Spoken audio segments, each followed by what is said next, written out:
여러분 안녕하십니까? 4월 4일 토요일 주한 8시 뉴스입니다.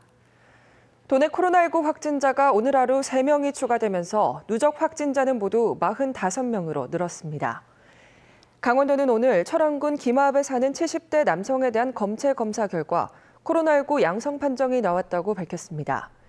이 남성은 의정부 확진자로 분류된 철원 주민이 다녀간 고석정의 한 호텔 목욕탕을 같은 날 이용한 이후 지난 2일 코로나19 양성 판정을 받은 60대 여성의 배우자로 확인됐습니다. 또 양양에 거주하면서 의정부 성모병원에서 간병인으로 일하는 60대 여성과 지난 23일 영국에서 귀국한 강릉에 사는 30대 여성도 확진 판정을 받았습니다.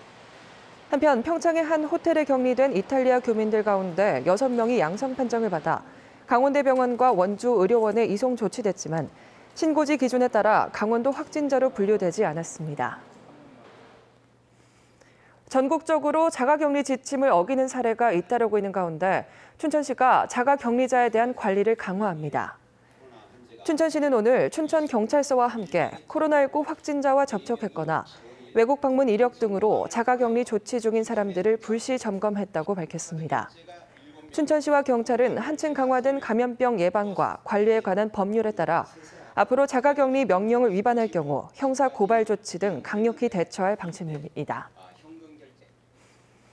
도내에선 그동안 철원과 화천 등 영서 지역에서만 발견되던 아프리카 돼지열병 감염 야생 멧돼지가 영동 지역에서 처음 확인됐습니다. 강원도는 최근 고성군 현내면 송현리의 한 야산에서 포획한 야생 멧돼지여서 아프리카 돼지열병 양성 반응이 나왔다고 밝혔습니다. 강원도는 이번에 발견된 야생 멧돼지 주변 양동 농가에 대해선 긴급 이동 제한 조치를 내리고 임상 예찰과 정밀 검사를 진행하고 있습니다. 현재까지 도내에서 아프리카 돼지열병 감염이 확인된 사례는 모두 213건입니다. 4.15 총선에 출마하는 후보들의 공약을 점검하는 기획보도, 오늘은 원주을입니다. 원주을 후보들은 최대 인구 밀집 지역인 혁신도시 반곡, 관설동 표심을 잡기 위해 맞춤 공약을 내세우고 있습니다. 박성준 기자가 보도합니다. 혁신도시가 들어선 반곡 관설동은 원주을 선거구의 최대 전략지입니다. 지난달 기준 인구 43,600명으로 당구 대동을 제치고 25개 읍면동 중 1위에 올랐기 때문입니다. 더불어민주당 송기현 후보는 혁신도시 공공기관과 함께하는 청년 벤처 창업 투자 기업 설립, 산하경 중심의 의료혁신특구 조성, 대학 유유부지를 활용한 첨단 산업단지 조성 등을 약속했습니다. 원주 혁신도시의 공공기관과 대학들을 결합을 해서 연구를 할 수 있는 연구단지를 만들고. 미래통합당 이강우 후보는 혁신도시 내 바이오 산업 연구개발시설과 바이오 특구 조성, 교통 편의 개선, 여성인력 개발센터 건립 등을 공약으로 내세웠습니다. 혁신도시의 교육 여건을 개선하기 위해서 일반계 고교를 신설하겠습니다. 민생당 안재윤 후보는 제2의 혁신도시 유치와 서부순환도로 착공, 월드빌리지 건설, 간현 신림 폐성 구간 개발 등을 제안했습니다.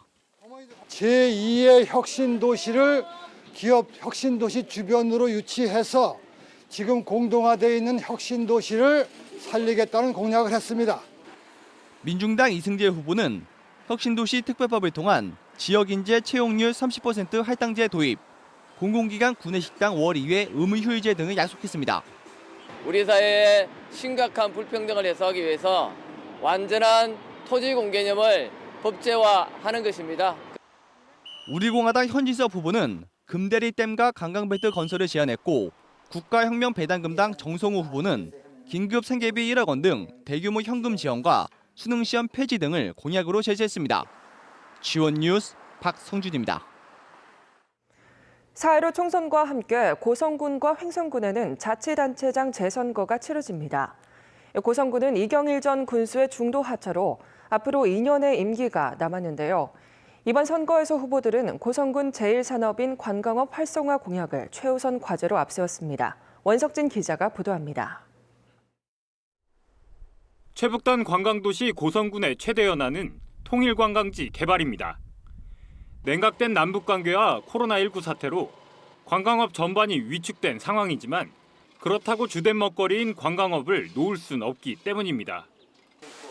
더불어민주당 한명준 후보는 지역 명소들을 연계한 관광 클러스터를 조성해 체류형 관광객을 유치하겠다는 전략입니다. 송지호 주변으로 이루어져 있는 대섬과 해수욕장 그리고 해양신충수, 왕곡마을, 두백산을 연결하는 관광단지를 조성해서 많은 사람들이 와서 즐기고 머물 수 있는 그런 관광단지를 조성해내겠습니다. 미래통합당 윤승근 후보는 통일 랜드마크를 구심점으로 한 종합관광지 개발을 반드시 임기 내 추진하겠다는 입장입니다. 통일 전망 타워 일대를 종합관광지로 지정해 개발하겠습니다. 통일관은 북한 음식점으로 운영을 하고 판매 시설도 확충해서 주민들이 소득 기반을 조성할 예정입니다. 지역경제 활성화 방안으로는 한 목소리로 해양심축수 산업 육성을 꼽았지만 해법은 다릅니다. 한명준 후보는 해양심축수 산업단지 투자에만 집중하기보다는 유망한 산업과의 연계 방안을 찾아야 한다고 강조합니다. 우리 심충수 산업단지를 좀 더 바이오 산업이나 특수 산업으로 이렇게 연계해서 좀 더 활력을 모색하고 양식이나 기타 산업을 읍면별로 포괄적으로 키워나가는. 반면 윤승근 후보는 구체적인 민간기업체 유치 방안을 제시하고 지역 주민 일자리까지 확대하겠다는 계획입니다. 제2해양심충수 특화 산업단지를 조성을 해서 관련 기업체 50개를 유치할 계획인데요. 이를 통해서 고용 증대와 인근 지역 경기 활성화를 이룩하고 무소속 조희교 후보는 고성산 일대 소나무 관광특구 지정을, 무소속 김규식 후보는 거진등대 체육공원 관광지 개발을 관광 분야 제1공약으로 들고 나왔습니다. 주요 뉴스 원석진입니다. 원주경찰서는 4.15 국회의원 선거 벽보를 훼손한 37살 A씨를 공직선거법 위반 혐의로 입건했습니다. A씨는 지난 2일 오후 11시 47분쯤 원주시 태장동의 한 공원 벽면에 부착된 원주갑 선거구 후보자 선거 벽보를 훼손한 혐의를 받고 있습니다. 선거 벽보나 현수막을 정당한 사유 없이 훼손하거나 철거하면 2년 이하의 징역이나 400만 원 이하의 벌금형을 받을 수 있습니다. 코로나19 여파로 도내 1분기 서비스업 생산과 소비가 큰 폭으로 감소했다는 진단이 나왔습니다. 한국은행은 최근 발표한 지역경제 보고서에서 코로나19 여파로 각종 시설과 사업장의 휴업과 외출 자제, 계약 연기 등으로 도내 1분기 서비스업 생산이 악화했다고 밝혔습니다. 업종별로는 자동차 부품과 의료기기, 시멘트, 학교 급식용 유제품 등을 중심으로 부진이 심했습니다. 동해시는 코로나19 지역 유입 차단을 위해 망상 오토캠핑 리조트의 예약객을 제외한 일반인 출입을 전면 제한한다고 밝혔습니다. 리조트에는 지난해 산불로 전소된 건물 철거 부지에 유채꽃밭이 조성돼 많은 방문객이 몰리고 있습니다. 동해시는 이번 조치가 정부에서 추진 중인 고강도 사회적 거리 두기에 동참하기 위한 결정이라고 설명했습니다. 건조한 날씨가 이어지면서 도내 곳곳에서 산불이 발생했습니다. 오늘 오전 3시 26분쯤 삼척시 근덕면 동막리 야산에서 불이 나 산림 0.5헥타르를 태우고 3시간여 만에 꺼졌습니다. 이 불로 인근 펜션 운영주와 숙박객 등 15명이 대피했지만 주택에 불이 옮겨 붙거나 다친 사람은 없었습니다. 이어 오후 4시 50분쯤 춘천시 사북면 송암리의 한 야산에서도 불이 나 진화 헬기 4대와 진화 인력 80여 명을 투입했지만 산세가 험하고 바람이 강해 진화에 어려움을 겪었습니다. 오늘 오전 10시 55분쯤 양현군 현암면 남해리 앞바다 1.8 해리 해상에서 기상악화로 표류하던 스쿠버 다이버 5명이 구조됐습니다. 신고를 접한 해경은 해양구조협회와 함께 경비정과 항공기를 동원한 합동 수색에 나서 30여 분 만에 입수 지점에서 1.8 해리 정도 떨어진 해상에서 부위를 잡고 표류 중이던 이들을 발견해 구조했습니다. 풍랑특보가 발효된 오늘 동해상에는 초속 8에서 16m의 강한 바람과 함께 1에서 3.5m 높이의 높은 파도가 일었습니다. 오늘 오전 3시 23분쯤 강릉시 영진 앞바다 1.4 해리에서 6.67톤급 A호와 1.41톤급 B호가 충돌했습니다. 사고는 운항 중이던 A호와 정지 중이던 B호가 충돌해 발생했으며 B호 선장 80살 황모 씨는 A호 선장 41살 김모 씨에 의해 무사히 구조됐습니다. B호는 사고 충격으로 침몰했으며 해경은 선박 위치 발신 장치 확인과 선장들 진술을 토대로 사고 경위를 조사 중입니다. 끝으로 날씨입니다.